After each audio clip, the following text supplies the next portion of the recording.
Episode 1. The Death on My Wedding Night. I wore white, the kind of white that feels too silent.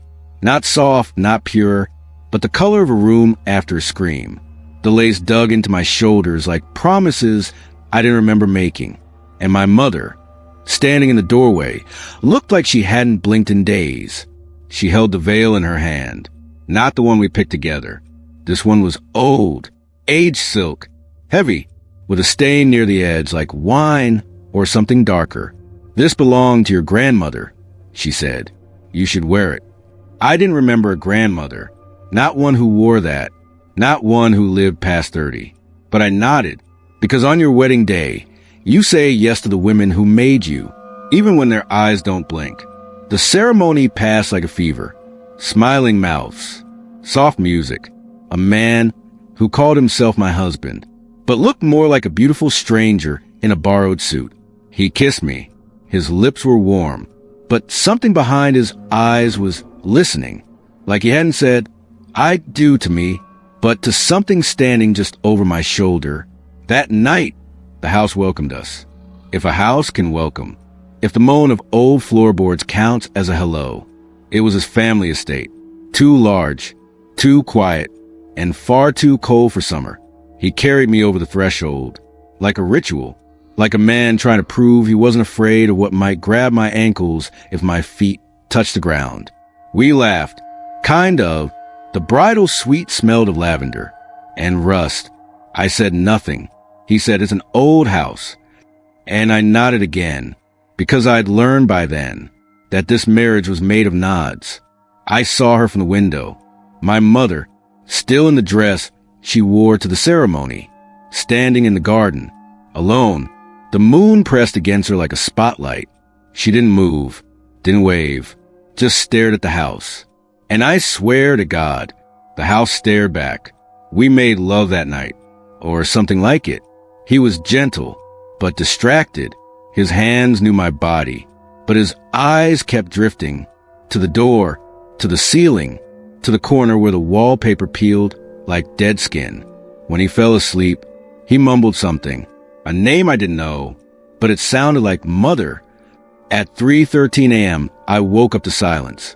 Not the peaceful kind, the kind that hums, the kind that presses into your teeth and makes you forget how to swallow. I reached for my robe, looked at my husband. He was breathing, but wrong, shallow, too even, like someone pretending to sleep. The hallway was darker than it should have been, the kind of dark that eats the end of candlelight. I walked barefoot, the floor cold as river stone, and I felt it, that pull, the kind that doesn't come from curiosity, the kind that comes from blood. The door to the garden was open. I stepped outside, and there she was, my mother, still standing, still staring, but this time with her back to me, and her dress was soaked from the waist down, heavy, dripping. I whispered, "Mom?" She didn't turn, didn't flinch, only said, "He didn't bury the others." Then collapsed. When they found her, she was cold, no sign of struggle, no wounds, no water in her lungs. The doctor said, massive cardiac arrest. But her fingernails told a different story, caked with dirt, like she'd been trying to dig out of something, or into. The veil she gave me, gone. So was a stain. But in its place, in the drawer where it had been, I found a small piece of paper, folded into 4, unmarked, except for one sentence. You married into mourning. Episode 2. The mirror that refused to show her. There was a mirror in the room, tall, framed in wood so dark it looked burnt, set into the wall beside the wardrobe, as if it had always been there, as if the room had been built around it. I hadn't noticed it on the wedding night, but the morning after my mother died, it noticed me. I stood in front of it, still in my nightgown, hair undone, eyes swollen, and it showed me, but wrong, not distorted, not monstrous, just off. My reflection blinked slower than I did.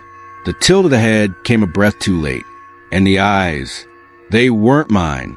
They looked at me, the way strangers look through windows they shouldn't be near. I called out to him. My husband, he was brushing his teeth. I told him the mirror was strange. He looked at it, shrugged. It's old. Then walked away. That afternoon, I asked about removing it. He said nothing. But that night, when I returned to the room, there was a chair in front of it, a single chair, facing the glass, as if someone had been sitting there, watching. I didn't sleep well.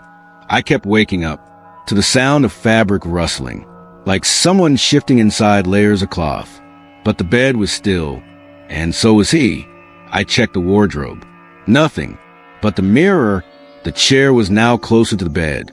The next day, I covered the mirror with a bedsheet.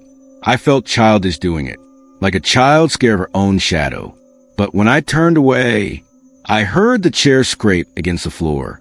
No one was in the room. I ripped the sheet off. My reflection was gone. Not blurred, not blacked out.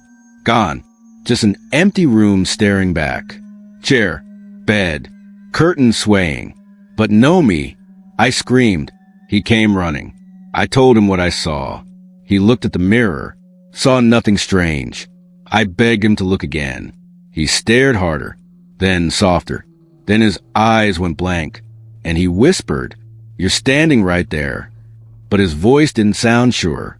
It sounded taut, like someone repeating a line he didn't believe. That night, he stayed out late, didn't say where, didn't kiss me goodbye, and I sat alone, with the mirror, waiting for it to remember me. At 3:13 a.m., it did, but not in the way I wanted. The chair was empty, but the mirror showed a woman sitting, back straight, dress white, head tilted, too far, like her neck had been broken, but she hadn't noticed. And on her veil, a small, blooming stain, like wine, or something darker. I whispered, "Mother?" And the woman in the mirror tilted her head back and smiled, not kindly, not cruelly, just knowingly, like she'd been waiting for me to finally see what I was marrying into. Behind her, in the reflections room, the door began to open, but my door didn't move, only the one in the mirror. And from the other side of it, a sound came, not footsteps, not breath, but the slow tearing of fabric from a dress that had been worn too many times. I backed away. The mirror flickered. My reflection returned, but she looked pale, frightened, and just before the glass went dark again, she raised a hand and pointed the back of my own head. There was something written in my hair, a word I couldn't see, but I felt it burn, and in the dark of the room, someone whispered it to me, a name, not mine, but the one I would have if I stayed here too long. Episode 3, The First Lullaby. The first lullaby came 3 nights after the mirror lost my name. It was soft, too soft, like something hummed through glass. Or bone. It didn't come from outside. Not the garden. Not the wind. It came from beneath the bed, where dust gathers like forgotten prayers. I froze, half asleep, half not, my husband beside me, breathing steady. He didn't stir, didn't twitch, as if the lullaby had chosen only me. It wasn't any language I knew, but it knew me. The melody curled around my name, like fingers brushing hair behind an ear. There were no lyrics, not at first, just hums, rising, falling, womb warm, coughing cold. I leaned over the edge of the bed, peered into the dark, and saw nothing, but I heard something, rocking, wood against wood, a cradle, invisible, but moving, keeping time, with a song only the dead remember. The next morning, I asked the maid, the one with 2 wide eyes, and hand that always smelled like rosemary and ash, "Has anyone ever heard singing in this house?" She didn't answer right away. She just stared at me, too long, too still, and then said, "Every wife hears it eventually." I didn't ask what she meant by every. I didn't want to know how many. That night, I left a recorder on, just a simple one, nothing fancy, placed it on the floor by the bed, and at 3:13 a.m., it caught something, not the lullaby, but a voice, low, female, cracked like old china. He only loves us when we stop breathing. Then, rocking. Then, nothing. I played it for my husband at breakfast. He listened, expressionless, then pushed his chair back, stood, and said, "You shouldn't go digging into stories that end in silence." He didn't kiss me goodbye. Again, that afternoon, I went to the attic. I don't know why. Maybe the song pulled me. Maybe grief did. Maybe mothers are always meant to climb, where the ceilings sag with memory. I found a trunk, locked, but barely. Inside, a yellowed veil, stiff with time. A pair of gloves, too small for modern hands. A ribbon, embroidered with a name that had been sewn over. And at the very bottom, a journal, half-burnt, but legible. The first page said, "To the next bride who hears the lullaby, you are not alone, but you may wish you were." I took it, hid it, didn't tell anyone. That night, I read until my eyes blurred. The woman wrote of voices, of reflections that aged faster than her own face, of a husband who never touched her after the wedding night, but whispered other women's names in his sleep, of a song that began beneath the bed and ended inside her. She was last seen in 1952, disappeared, no record of death, no grave, just a note in the town archive, presumed drowned, no water found. The journal ended abruptly. The last line, the lullaby changed. Tonight, it sang my name backwards. That night, it sang again. And this time, it had words. Not clear, but close. And I swear, it used my name, not the name my mother gave me. The one I said at my wedding. The one his family gave me. And when it did, the cradle beneath the bed rocked faster. I reached down. This time, my fingers touched something. Wood, and fabric, and breath. But when I looked, nothing, only dust, and a single feather. Too white, too still. I placed it on the dresser, and the next morning, it was gone, but in its place was a new veil, hung on the mirror, and it whispered, without sound, "You're next." Episode 4. The Woman Under Bed. There are places in a house that remember more than they reveal. Corners, closets, stairwells where light refuses to settle. But nothing holds a secret, the way a bed does, especially beneath it, especially when it sings. The lullaby had changed. It no longer soothed. It summoned, each note bent, as if played on a spine, instead of strings. And the cradle, that invisible thing, no longer rocked. It shivered. I tried ignoring it. For days, I slept with the lights on, tried sleeping in other rooms. But the house followed. The song followed. Even the mirrors in the guest room began to show things they shouldn't, like breath on glass. When no one was near, on the 6th night, I made a choice. No more flinching. No more running. I would look, not just glance. Look, all the way. The floor was cold, the kind of cold that seeps up and takes your heartbeat with it. I knelt beside the bed, pressed both hands flat to the wood, felt nothing, heard everything.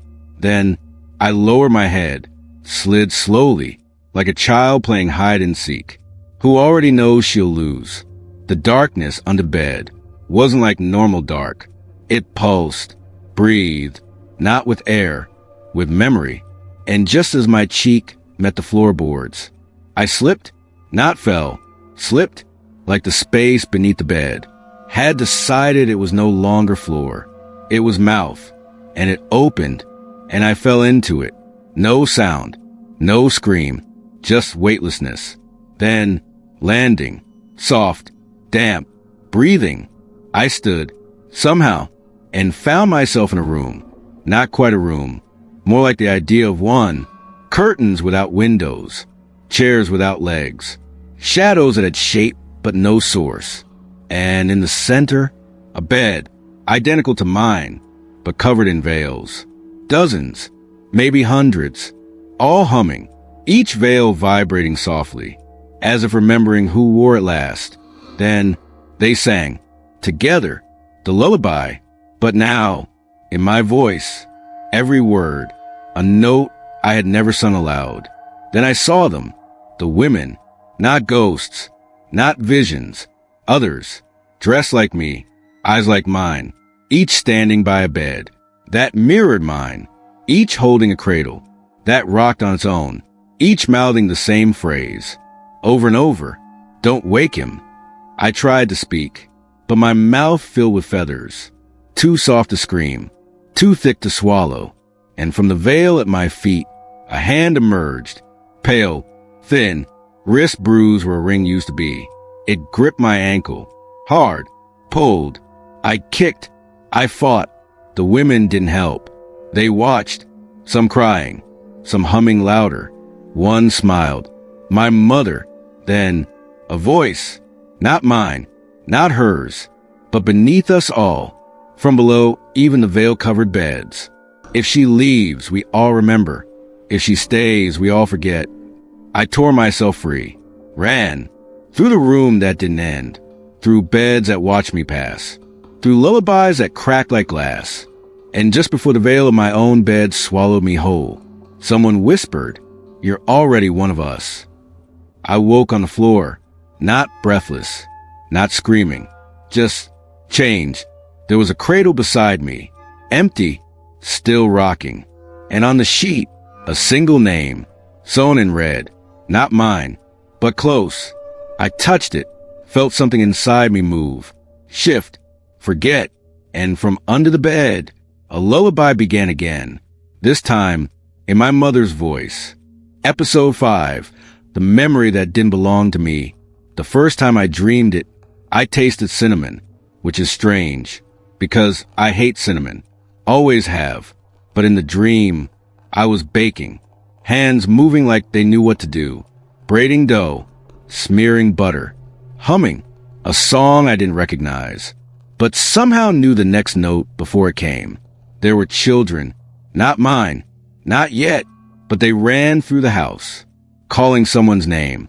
It wasn't my name, but it made me turn every time. I woke up with flour on my hands. I don't keep flour in the house. The next night, it was a garden, moonlight dripping like milk onto petals I didn't plant. I walked barefoot. The earth knew my feet, and from behind the oleander bushes, a shadow, tall, familiar, the man I married, but not dressed in the suit from our wedding. He wore linen, and he was younger, or maybe older. It was hard to tell. He took my hand, said, "It's almost time, Margaret." That's not my name. When I woke, my pillow smelled like roses. There are no roses in the house, only lavender and rust. The third dream bled into waking. I sat at the vanity. The mirror showed my face, but not my reflection.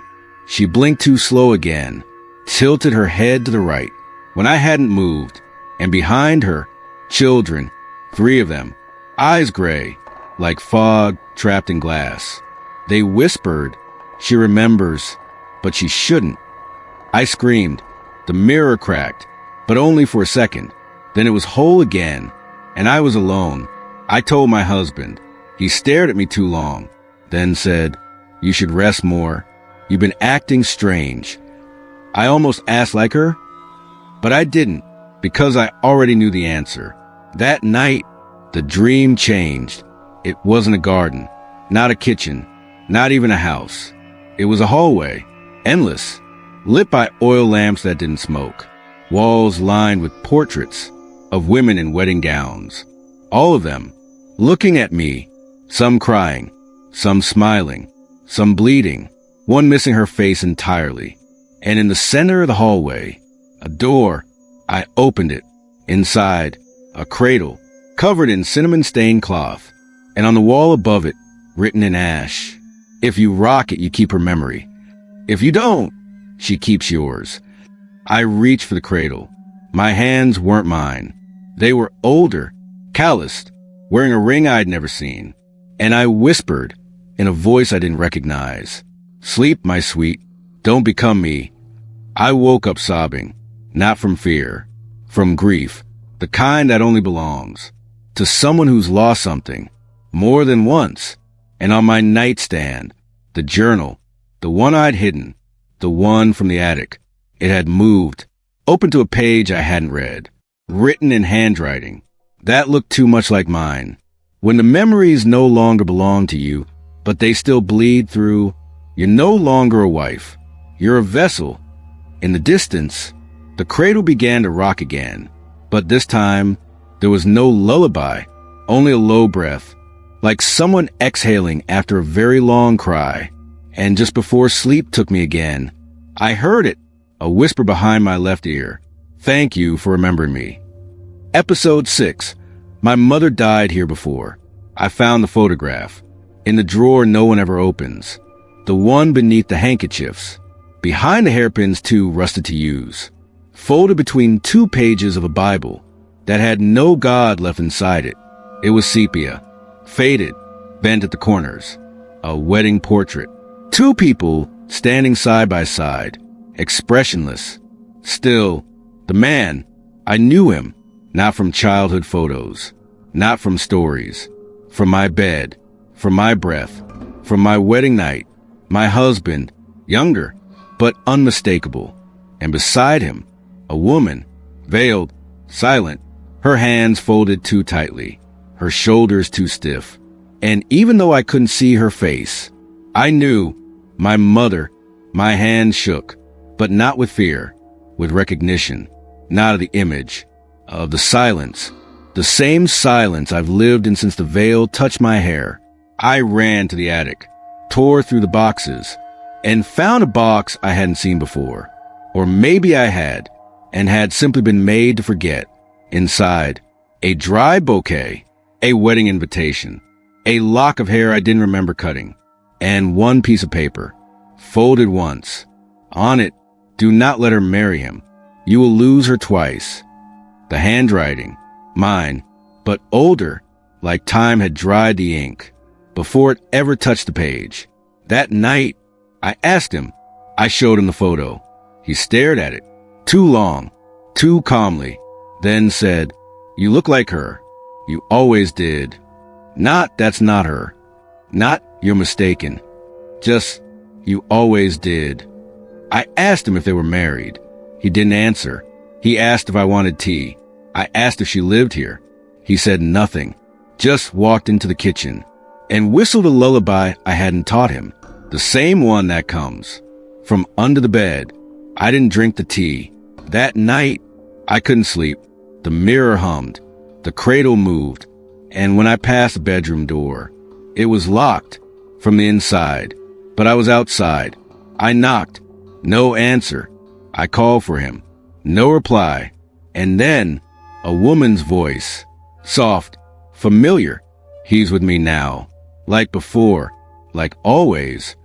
I backed away, but the door creaked open. And inside, not him, my mother, wearing her old robe, holding my veil, hair damp, feet bare, eyes pleading. I stepped forward. She whispered, "It never ends if you name it." I reached for her, and my hand passed through, like fog, like grief, like memory in winter. I woke up on the floor, alone, the door wide open, no one inside, but on the mirror, in fog breath, a sentence, "You married into your own blood," and just above it, scratched faintly into the wood, my name, not the name I have now, the one she gave me. Episode 7. The hand on the wedding dress. It began with weight, not pain, not pressure, just a sudden knowing that something else existed inside my skin. I was dreaming, I think, though it didn't feel like a dream. It felt like waking up inside someone else's memory. I was wearing the dress again, the wedding gown, lace sleeves, high collar, pearl buttons I never liked. But in the mirror, it didn't fit. Too tight at the ribs, too loose at the hips, like it was tailored for another woman.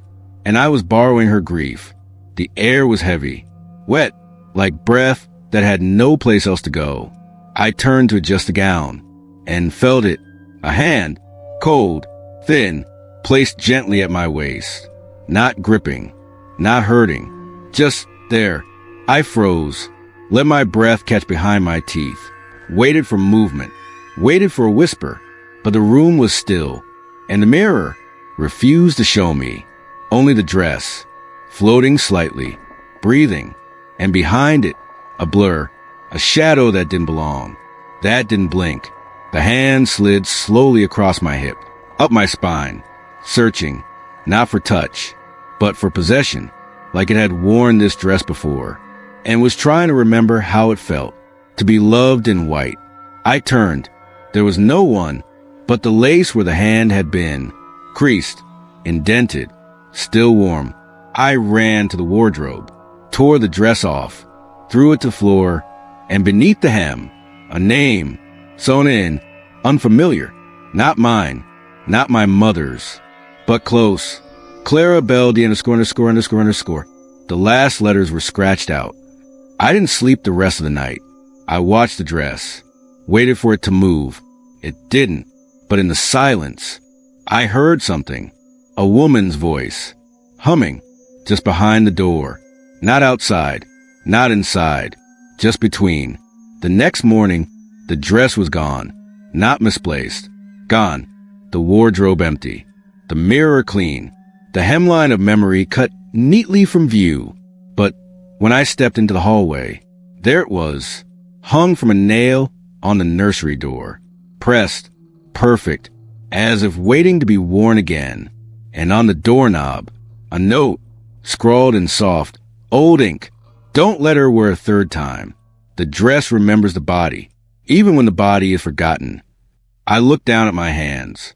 They were shaking, not from fear, from echo, as if my fingers had once zipped that dress on someone else's back, as if I'd once whispered, "You look beautiful. Now breathe in, a little more, tighter, tighter." And from the nursery behind the door, a voice answered, "I'm still inside it." Episode 8. The Curse of the Brides. There was a door beneath the stairs, low, caked in dust, hidden behind a cabinet that smelled of mothballs and forgotten apologies. I'd never seen it before, but somehow it had always been there. The handle was rusted, the kind of rust that bites skin. I turned it anyway. It didn't resist. Doors like this never do. The stairs behind it breathed. I don't mean creaked. They breathed. In. Out. As if they were lungs made of wood. Or memory. I lit a candle. Descended. Each step colder. Deeper. Quieter. Until the sound of the world above me fell away like hair cut too short. At the bottom, a hallway. Stone-lined. Dripping. But not water. Wax. White wax. From candles long burned out. The puddles still warm. And at the end of the hallway, a room, a round room, ceilingless, windowless, timeless, and on its walls, dresses, wedding gowns, hundreds, thousands maybe, hung like trophies, shivering on invisible wind, each one slightly different, but all stained, at the hem, at the chest, at the mouth. I stepped inside, and the door behind me, sealed shut, not slammed, closed, with purpose, with knowing. There was no exit, only fabric, and silence that felt watched. I moved to the center, and saw it, a pedestal, marble, chipped, holding a book, not leather, not cloth, bound in veil, tied with human hair. I didn't want to touch it, but I did, because I had to, because every bride who'd walked this house had touched it too, and because my fingers already knew the knot. When I opened it, the pages sighed, dust lifted, a faint hum filled the chamber, and on the first page, "Do not open this book more than 3 times. Beneath it, in smaller script, the first opens your eyes, the second opens your womb, the third opens your grave. I closed it, fast, but the dresses swayed harder, as if something had been awakened from within the fabric or beneath the floor. I turned to leave. The door was still gone. I ran my hand along the stone, cold, slick, then warm, Then, wet. I looked down. My fingers were red. Not blood. Lipstick. Smeared across the stone like a kiss. Left in warning. And behind me, from the dresses, a voice. Not one. Many. Whispering in chorus. We all said, I do. None of us were told what we were marrying into. Then laughter. Tight. Thin. The kind only stitched mouths know. And behind the laughter, a baby's cry. But not new. Not bright. A cry remembered. Repeated. Looped. As if morning itself had been rehearsed. I fell to my knees. Pressed my hands to my ears. But the sound came from inside. Inside the book. Inside the dress. Inside me. And on the page I'd seen, new words appeared. Bride number 74. Still breathing. Not for long. I screamed. The room listened, but did nothing, because stone doesn't save, and satin doesn't weep. Only the candle did. Its flame flickered, and showed me, just for a second, my own gown, hanging from the wall, already there, already waiting, with my name, stitched in red, at the throat. Episode 9. The day my mother tried to leave this house. The house has no clocks. It lets you forget what time it is, how long you've been here, and when exactly you began to vanish. But I remember the day. It wasn't mine. It was hers. My mother's. The memory came not in a dream, but in the bath. I closed my eyes, felt the water rise, heard the echo of my own breath, and then her voice. I tried to leave. Once. I opened my eyes. The room was the same, but the light had changed. Dimmer, grayer, as if filtered through a funeral veil. And on the mirror, written in steam I hadn't made, she walked to the door in white. I followed it, barefoot, hair wet, heart full of something too heavy to name. And in the hallway, another memory waited.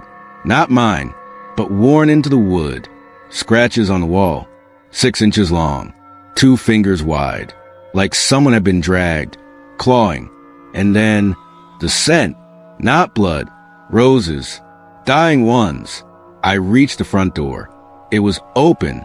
The air beyond it should have been sweet, but it was silent, still, and I saw her, my mother, not in flesh, in shadow, stretched across the porch, like a warning left in dusk, veil torn, hands bleeding, eyes screaming something her mouth never could. She turned to me, or to whoever she thought I was, and whispered, "He never locks the door. The house does." Then vanished, like a breath swallowed by winter. I collapsed, not from fear, from grief. A grief that didn't belong to me, but lived in my bones, like a second skeleton. That night, I searched for a room, not the one she stayed in as my mother, the one she stayed in as his bride. And I found it, behind the library, hidden behind a bookshelf that smelled of lavender and lies. The door creaked open. Before I touched it, inside, the same bed, same mirror, same cradle. Everything I thought was mine had been hers. On the pillow, a letter, folded, unsent, addressed to no one, just titled. For the daughter I never got to know. The ink was faded, but the words burned.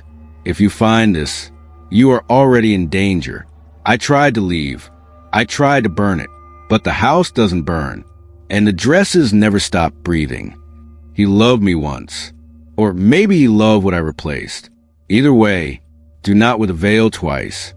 The veil, the one she gave me on my wedding day, said it was grandmother's, but it was hers, and someone else's before that, and someone else's before that. I went to the wardrobe, opened it. The veil was back, hanging, dripping, like it had just been pulled from a body, and on the fabric, a handprint, too small to be mine, too precise to be an accident, a woman's hand, burned in, and just below it, stitched in red. She tried to leave. I reached out, but the veil curled inward, as if exhaling, and behind me, from the cradle, a soft lullaby began. But it wasn't for me. It was from me, sung in a voice I didn't recognize, but knew belonged to my blood. I felt the floor, and the walls whispered in unison. She walked away.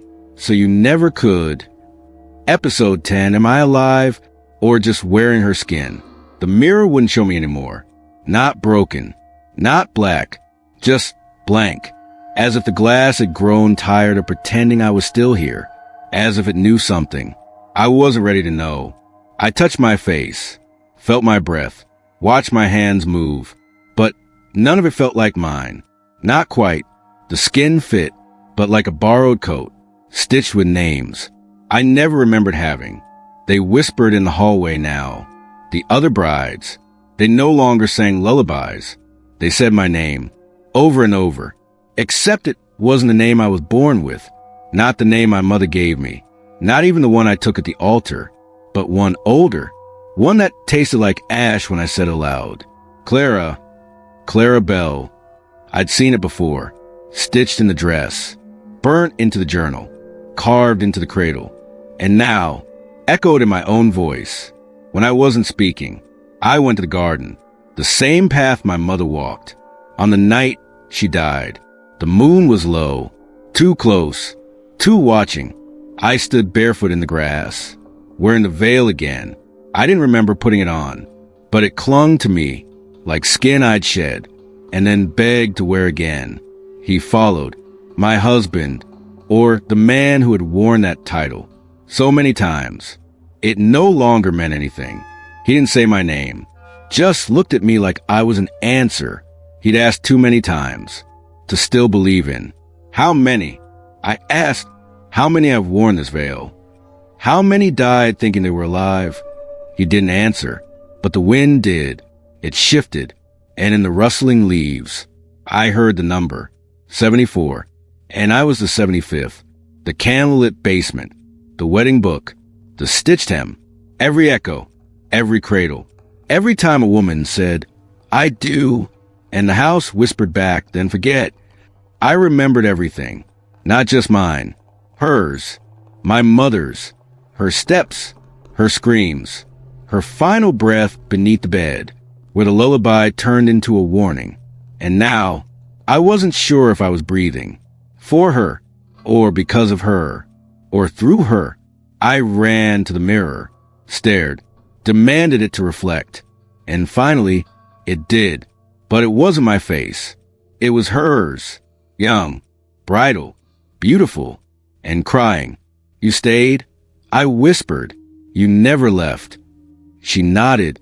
No sound, no forgiveness, only sorrow, the kind that folds itself into daughters and waits for them to forget where they began. And then the veil tightened around my throat, around my ribs, around every memory I thought was mine. And the mirror cracked, not into shards, into mouths, 75 of them, all whispering. You wore the skin, now were the fate. I fell, but didn't land. I shifted. I became light, then cloth, then vow, then wound. And when I woke, it was morning. He was in bed beside me, smiling, like the man I married, except he wasn't, because I wasn't me. I went to the mirror.